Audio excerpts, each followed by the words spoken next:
Ça, c'est toi. C'est vraiment toi, Bojona. Son discours lors des Evala et on continue. Il est content. C'est lui-même qui nous l'a dit.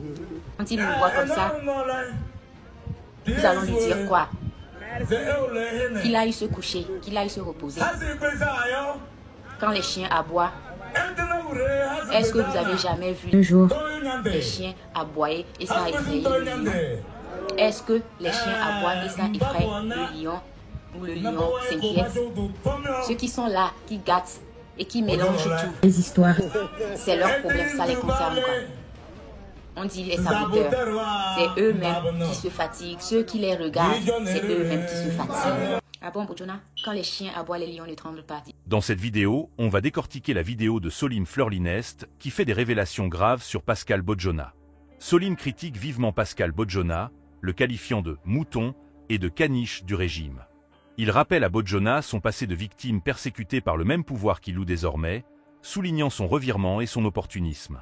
L'orateur utilise des métaphores animales pour opposer le peuple togolais, décrit comme des chiens aboyants pour la justice, à Bojona, perçu comme un animal de sacrifice sans dignité.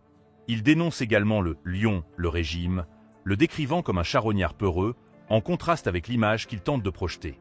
L'ensemble du discours est un appel à la résistance du peuple face à l'oppression et à l'ingratitude de ceux qui ont trahi leur cause. Regarde bien jusqu'à la fin, tu ne vas pas le regretter. Like, partage et balance ton avis en commentaire. Et si t'es pas encore abonné, là, c'est le moment. Bienvenue. Aujourd'hui, on se penche sur une source vidéo qui a pas mal circulé, une critique assez, virulente de Pascal Bojona. Notre but, c'est de décortiquer un peu les arguments, le ton utilisé dans cette source. Oui, tout à fait. Et d'emblée, la vidéo pointe un revirement politique. Bojona y est traité de mouton et même de caniche du régime actuel. Exactement. Et ce qui est frappant, c'est cette opposition systématique que l'orateur construit entre le Bojona d'hier, perçu comme une victime. Oui, la victime persécutée. Voilà, persécutée, et le Bojona d'aujourd'hui qui soutiendrait le pouvoir. C'est vraiment le fil rouge. Et pour appuyer ça, l'orateur utilise des métaphores animales très fortes, n'est-ce pas? Ce mouton, ce cabot heureux. Qu'est-ce que ça cherche à dire au fond? C'est clair, ça vise à dépeindre une image de soumission, une forme de manque de dignité face à ce même régime qui, d'après la vidéo, l'aurait humilié, l'aurait piétiné avant. Cette confrontation passé-présent, elle est constante dans l'argumentaire. Oui, on sent bien cette insistance. La vidéo rappelle ces moments où Bojona est décrit comme tremblant de peur, allant chercher l'aide des journalistes, de la communauté internationale. C'est ça.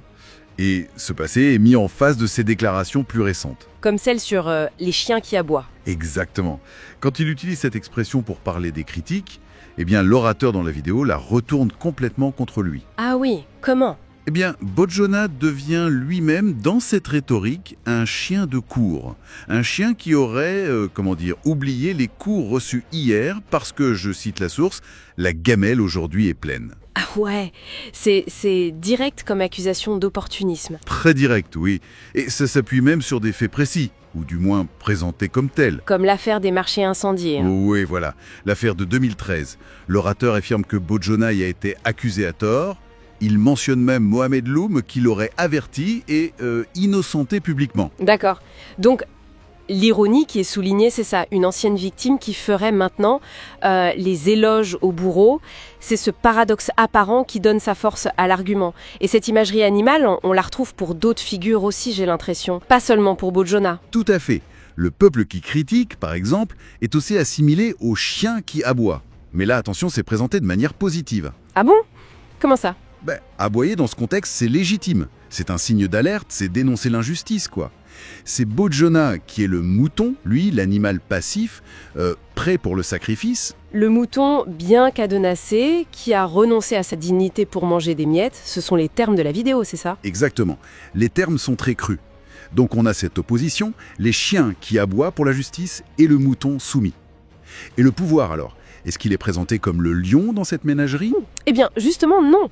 Selon l'orateur de la vidéo, le pouvoir, incarné par Forg Nassimbe, ce n'est pas un lion, c'est qualifié de charognard. Ah oui, quand même. Oui, un charognard qui serait entouré de mercenaires et de caniches, Bojona étant cité comme exemple de caniche. Et l'idée derrière, c'est que le pouvoir aurait peur du peuple. L'orateur dit « Le vrai lion ne craint pas le peuple ». Donc la métaphore animale sert vraiment à dégrader toutes les cibles de la critique. Absolument. C'est un outil rhétorique très puissant dans cette vidéo. Bon, si on devait essayer de résumer les points clés de cette source vidéo, qu'est-ce qu'il faudrait retenir? Alors, premièrement, c'est une condamnation vraiment sans appel du parcours politique récent de Pascal Bodjona. C'est vu comme une trahison. Une trahison de son passé de victime, c'est ça l'idée. Voilà, tout repose sur ce contraste entre les souffrances qu'on lui prête hier sous le régime et son soutien affiché aujourd'hui. Et ce contraste est illustré par ces métaphores animales très dépréciatives, le mouton, le caniche, opposés aux chiens qui représentent le peuple contestataire, mais de façon plus valorisée. Exactement. Et le deuxième point clé, c'est cette accusation de perte de dignité, d'opportunisme. Tout ça lié à ce retournement de situation après avoir, selon la vidéo, frôlé la prison dans cette affaire des marchés où il est présenté comme innocenté. D'accord, c'est très clair. Et ça nous amène à une dernière réflexion, peut-être, soulevée par la fin de la vidéo. Ah oui, laquelle? Eh bien, si le peuple critique, ce sont les chiens qui aboient pour alerter du danger. L'orateur lance un appel à la fin. Il dit, en substance, que ces chiens ne doivent plus se contenter d'aboyer. Mais se préparer à mordre le régime. Voilà. C'est une escalade rhétorique assez notable, qui pose question sur les intentions et les implications potentielles. Ça laisse matière à réflexion sur la portée de ce type de discours. À l'endroit de vous tous, journalistes des médias, écrits, parlez, et vous qui animez des sites et les réseaux, parce que vous avez été d'une contribution inestimable. Vos alertes, vos cris ont fini par donner la vraie dimension et les contours de ce que j'appelle, ou qu'il convient d'appeler, une procédure incongrue et absurde qui a été infligée à tort à Pascal Bodjona. Tu étais quoi, toi, quand tu pleurais en direct, tremblant de peur, priant les journalistes et le monde entier de porter ta voix face au régime qui te traquait comme un nuisible? Un lion? Tu étais un lion? Un aigle? Non, tu étais un cabot et tu es toujours un cabot. Bodjona, qu'on se comprenne très bien. Si le peuple est un chien qui aboie pour avoir dénoncé les injustices, les morts, les tortures, les détournements, alors toi tu es un cabot peureux qui jappe quand on lui tend un os, même si ce os est couvert du sang de ton propre peuple.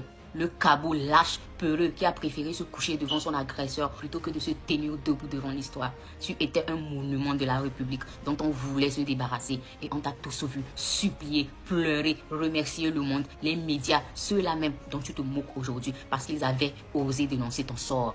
Tu étais une victime d'un système impitoyable jusqu'au jour où, miraculeusement, tu as reçu la niche, la laisse et le collier de chiot que tu es. Et aujourd'hui, te voilà devenu ce chien, bien nourri, bien dressé, qui aboie à la demande de son maître, le roi fort. Un chien de cour qui mord ceux qui lui tendent la main, qui oublie les coups d'hier parce que la gamelle aujourd'hui est pleine. Tu veux nous traiter de chiens? Mais sache que certains chiens sont fidèles à leur peuple.